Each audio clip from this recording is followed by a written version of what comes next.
아멘. 우리가 다 잘 아시다시피 바리새인과 이 사두개인은 유대 사회에, 그러니까 이스라엘 민족에게 있어서 정치적으로 또 종교적으로 양대 산맥과 같은 그런 지도자 그룹이었습니다.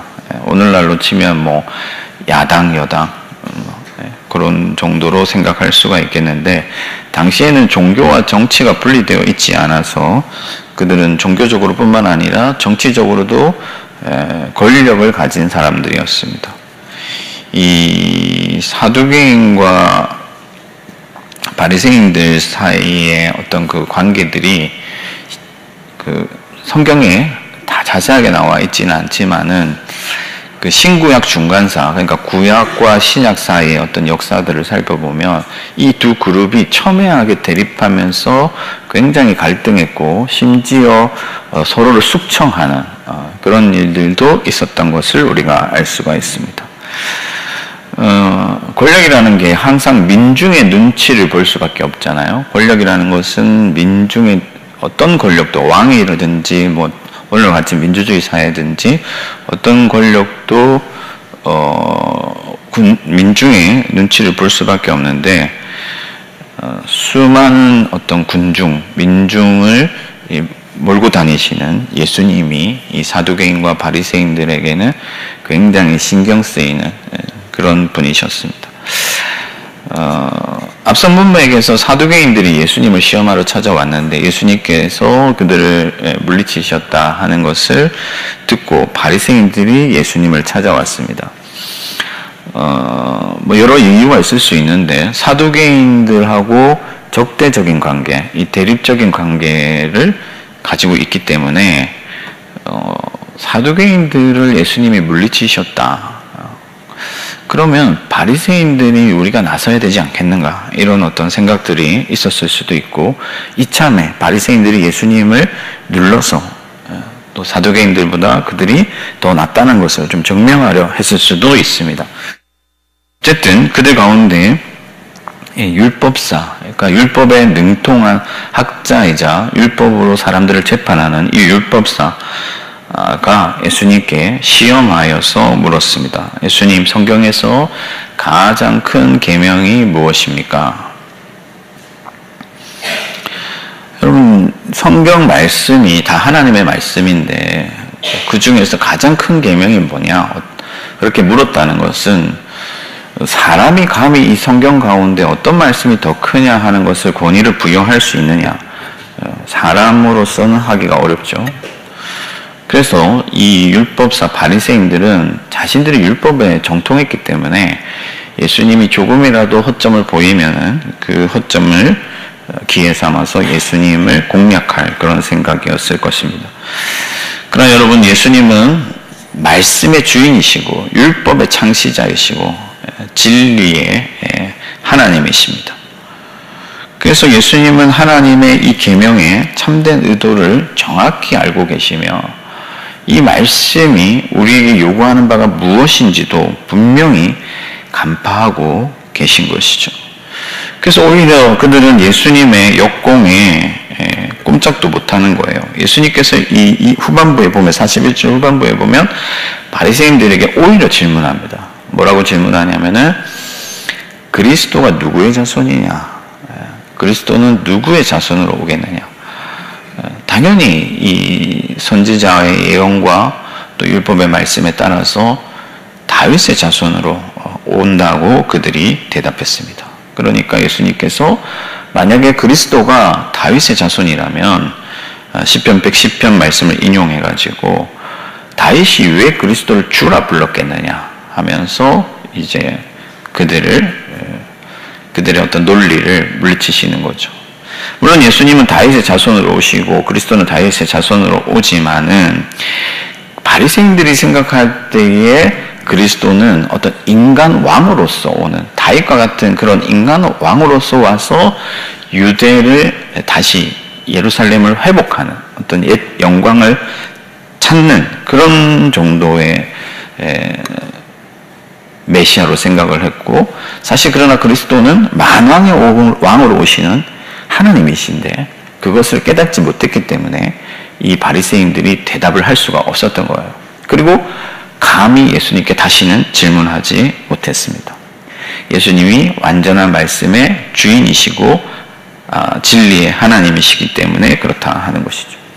그래서 이 말씀의 주인이신 예수님께서 이 율법사의 질문에 대답을 하시는데 어떤 계명이 가장 크냐? 먼저는 신명기 6장 5절 말씀을 인용하셔서 내 마음을 다하고 목숨을 다하고 뜻을 다하여 주 너의 하나님을 사랑하라. 이것이 가장 첫 계명이고 큰 계명이라고 말씀을 하셨습니다. 마음을 다하고 목숨을 다하고 뜻을 다한다 뭐 하니까 뭐 마음은 무엇이고 목숨은 무엇이고 뜻은 무엇이고 이런 생각들을 할 수가 있는데 사실 그런 것들은 크게 의미를 부여할 필요는 없고 이것이 의미하는 게 뭐냐면 완전한 사랑이죠. 절대적이고 충만한 그런 사랑을 의미하는 거예요.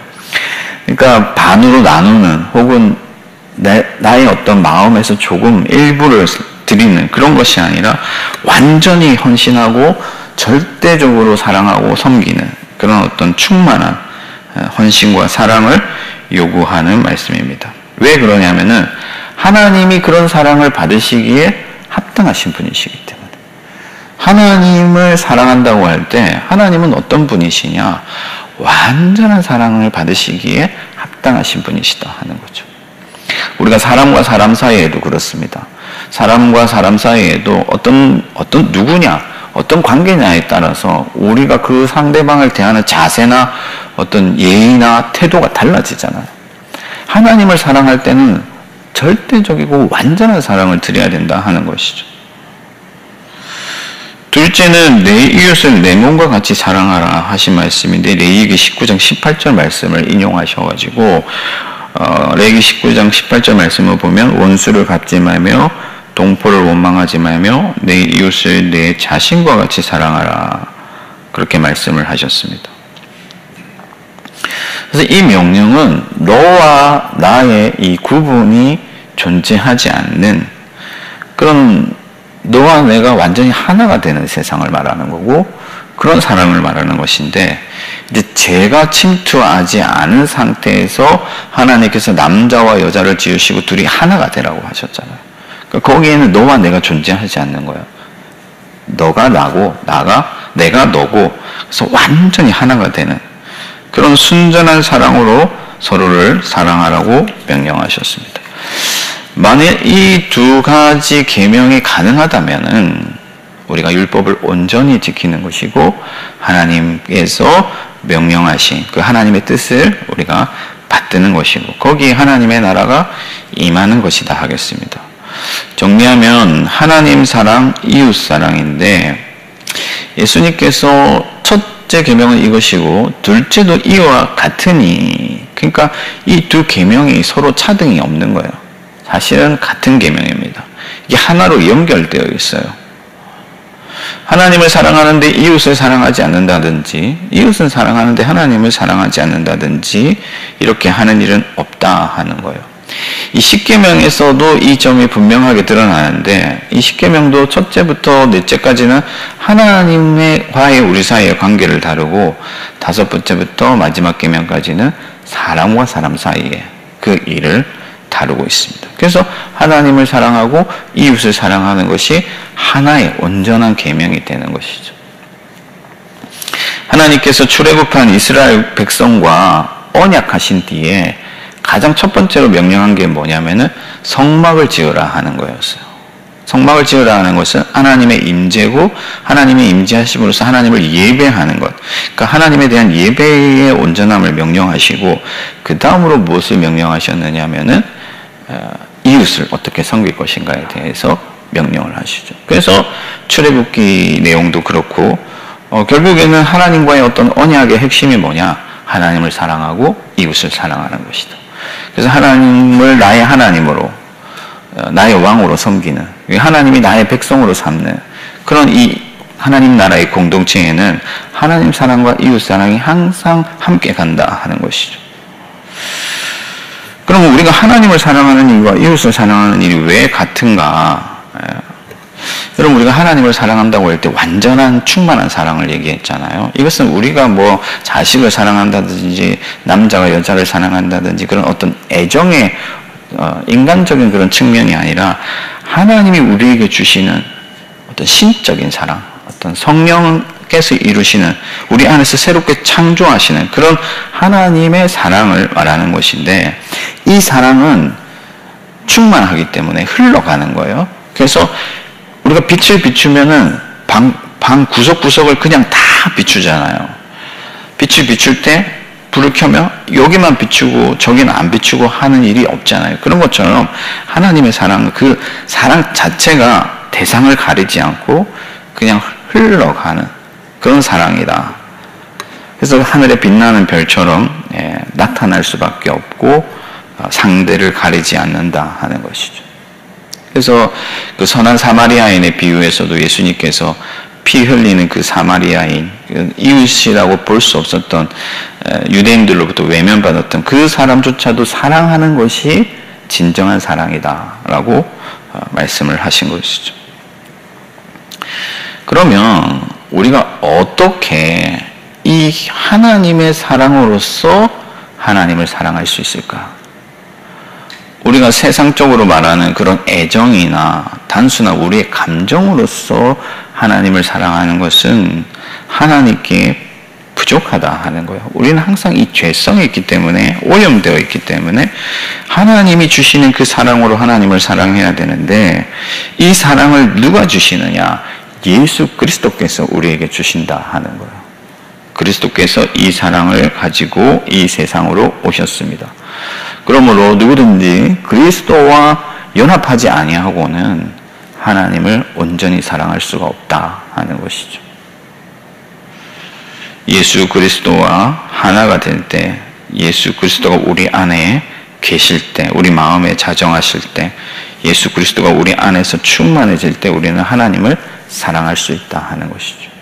그러므로 예수 그리스도의 말씀을 성령 안에서 마음에 품고, 그리스도의 십자가를 마음에 품고, 예수 그리스도의 그 죽으심과 부활과 승천하심과 다시 오심에 대해서 날마다 묵상하며 그리스도를 찾고 또 구하고 함께하는 그 일을 통해서만 온전히 하나님을 사랑할 수가 있다 하는 것입니다. 누구든지 내 힘으로, 나의 능력으로, 나의 의지로 하나님을 사랑할 자가 없다 하는 것이죠. 예수 그리스도와 깊이 연결될 때, 그때야 비로소 우리는 하나님을 사랑할 수 있다 하는 거예요. 그런데 이 세상을 사는 동안에는 이 사랑은 투쟁하는 사랑이라는 것을 우리가 기억할 필요가 있어요. 무슨 말이냐면, 오늘 말씀에 마음을 다하고 이렇게 얘기하잖아요. 다한다는 것은 전부를 의미하는 거죠. 다 차지하는 것입니다.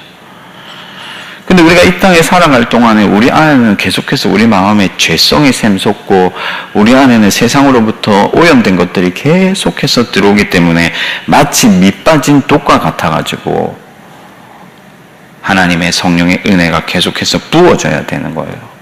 물론 우리 안에는 근원적인 어떤 생명이 있고 하나님의 사랑이 있지만은 이 땅을 살아가는 동안에는 계속해서 하나님의 은혜가 우리 가운데 부어져야 돼요. 그래야 다 할 수 있고 가득 채울 수가 있고 완전한 사랑을 할 수가 있는 거예요. 그러면 여러분, 말씀과 기도로, 그리고 우리의 어떤 의지로서 여러 갈래 갈라져 있는 그 마음들을 봉합하고 모으고 내 뜻대로 하려는 그 욕망과 정욕을 내려놓고 하나님의 뜻을 받들고자 하는 그런 마음으로 나아가고, 또 세상을 향해 빠르게 달려가는 나의 힘을 제어하고 그 힘을 하나님께로 바꾸는, 방향을 돌리는 그런 어떤 노력들을 통해서 이 사랑을 채워가야 된다 하는 것이죠. 그렇게 할 때 하나님의 성령의 은혜가 우리 가운데 충만하게 부어지고 비로소 우리가 하나님을 바라볼 수가 있는 거예요. 그래서 제가 대학부 학생들을 가르칠 때 이 얼마나 미래에 대한 어떤 기대감과 동시에 어떤 걱정이 많습니까? 그러니까 자꾸만 마음이 여러 갈래 나뉘고 세상을 향해서 나아가고 세상 가운데서 어떤 길을 찾아보려고 애를 쓴단 말이에요. 그럼 계속해서 그들을 격려하고 독려해서 하나님께 마음을 다하도록, 하나님께 뜻을 다하도록, 하나님께 힘을 다하도록 격려하고 또 지도하는 것이죠. 여러분, 하나님과의 관계가 온전하여질 때 비로소 우리는 진정으로 이웃을 사랑할 수 있음을 기억하시기 바랍니다. 이것이 물 흐르듯이 자연스러운 일이에요. 그러니까 우리가 하나님께 마음을 다하고 힘을 다하고 뜻을 다하여 나아가면서 하나님을 사랑할 때 그 사랑으로 충만한 사랑이 이웃을 향해서 흘러가는 것이죠. 여러분, 하나님의 형상으로 지음받은 사람을 저주할 수 없다고 성경은 말했습니다. 모든 사람이 하나님의 형상으로 지음을 받았고 잠재적인 우리 잠재적인 형제요 자매들, 누가 하나님께 구원받을지 우리가 어떻게 알 수가 있습니까? 누구든지 우리가 하나님의 사랑으로 사랑해야 되는 것이죠. 하나님이 사람을 사랑하도록 우리에게 명령하셨어요. 그러니까 우리의 어떤 사명을 다하는 것, 하나님의 뜻을 이루는 것, 하나님을 예배하는 것이 이웃을 사랑하는 것에서 맞춰지게 된다 하는 거예요. 막 나는 사명을 다한다 하면서도 이웃을 돌보지 않는다든지, 나는 하나님을 예배한다 하면서도 이웃을 섬기지 않는다든지, 그것은 완전한 것이 아니다 하는 거예요. 11조를 아무리 많이 낸다 한들 이웃을 섬기지 않으면 거긴 하나님의 축복이 없다 하는 것이죠. 하나님께서 기뻐하시는 그 축복은 하나님의 사랑이 세상으로 흘러갈 때 우리 가운데 오게 된다는 것을 기억하시기 바랍니다. 여러분, 하나님이 어디에 계십니까? 눈에 보이지 않죠. 우리 마음 가운데도 계시지만은 우리 주변에 항상 있다 하는 거예요. 예수님께서는 지극히 작은 자에게 한 것이 곧 나에게 한 것이라고 말씀을 하셨잖아요. 그러니까 누구든지 하나님이 될 수가 있는 거죠. 나의 도움이 필요한 어떤 사람이 있을 때, 이 사람이 나의 하나님이구나 하고 내가 섬기면 하나님이 그 섬김을 받아주시고 하늘로부터 복을 내려주신다. 이것을 믿으시기 바랍니다. 말씀을 정리하겠습니다. 여러분, 하나님의 말씀이 멀리 있는 게 아니에요. 우리 마음 가운데 이미 하나님께서 말씀해 주셨습니다. 이 말씀을 진짜 살아계신 하나님의 말씀으로 받느냐 받지 않느냐 하는 문제예요. 하나님은 우리에게 하나님을 사랑하고 이웃을 사랑할 것을 분명하게 말씀하셨고 우리 마음 가운데 새겨주셨습니다. 그러므로 여러분, 진정한 예배, 오늘 이 새벽에 여러분들이 하나님을 예배하러, 기도하러, 하나님을 만나러, 하나님을 사랑한다고 고백하러 나와왔는데 이 예배를 온전히 이루기 위해서는 오늘 하루 이웃에게 따뜻한 말 한마디 건넬 때, 그때 비로소 이 예배가 완성된다 하는 것이죠. 특히 오늘 이 새벽에는 여러분 산불로 어려움을 처해 있는 우리 이웃들을 위해서도 꼭 기도하시기 바랍니다. 그때 하나님을 향한 예배가 완성된다 하는 것입니다. 오직 하나님이 주시는 온전한 사랑으로 하나님과 이웃을 온전히 사랑하는 저와 여러분들 되기를 축복합니다.